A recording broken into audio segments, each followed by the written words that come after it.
নারায়ণগঞ্জের আদমজী ইপিজেডে অনন্ত অ্যাপারেলসের গোডাউনে আগুনে ফায়ার সার্ভিসের ৩ ঘণ্টায় চেষ্টায় নিয়ন্ত্রণে এসেছে।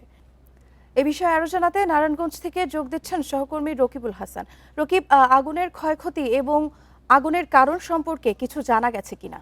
দেখুন, আদমজী ইপিজেডের আমি যে প্রধান ফটকের সামনে দাঁড়িয়ে আছি, এখানে কিন্তু যে অনন্ত অ্যাপারেলস নামের যেই রপ্তানিমুখী প্রতিষ্ঠানটি আছে, সেটাতে কিন্তু ভোর 4:15টার দিকে তাদের যে কাপড়ের গুডাউন, সেটাতে কিন্তু 4:15টায় যে অগ্নিকাণ্ডের ঘটনা ঘটে।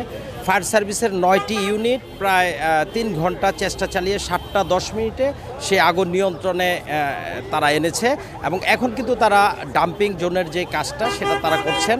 এবং আমরা ফায়ার সার্ভিসের যেই আদমজী ইপিজেডের যে স্টেশন অফিসার মিরন মিয়া, ওনার সাথে আমরা কথা বলেছি।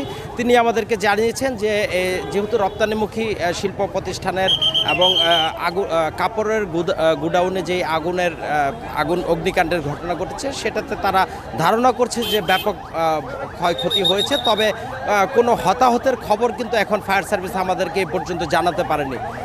আপনাকে জানাতে চাই যে সংরক্ষিত এলাকা হয় আমাদের গণমাধ্যম কর্মীদের কিন্তু প্রধান ফটকের সামনেই আমরা এখান থেকে দাঁড়িয়েই আমরা বিভিন্ন তথ্য তাদের নিতে হচ্ছে এবং পরবর্তীতে ফায়ার সার্ভিস অগ্নিকাণ্ডের মূল বিস্তারিত তারা কিন্তু গণমাধ্যম কর্মীদের ব্রিফিং করে জানাবেন। এবং এখন পর্যন্ত আমরা যে বিষয়টি জানতে পেরেছি যে প্রথমে আগুন লাগার পর যে আতঙ্ক ছড়িয়ে পড়েছিল 9টি ইউনিট কাজ করার পর, সেটা কিন্তু 7:10 যখন আগুন নিয়ন্ত্রণে নিয়ে আসে এবং এর পরবর্তীতে কিন্তু ডাম্পিং জোনের কাজ করছে।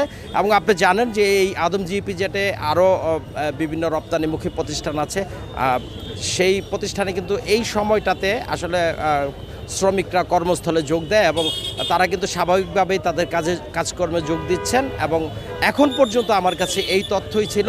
পরবর্তীতে আপনাকে আরও তথ্য জানার পর আমরা যুক্ত হয়ে জানাতে পারবো।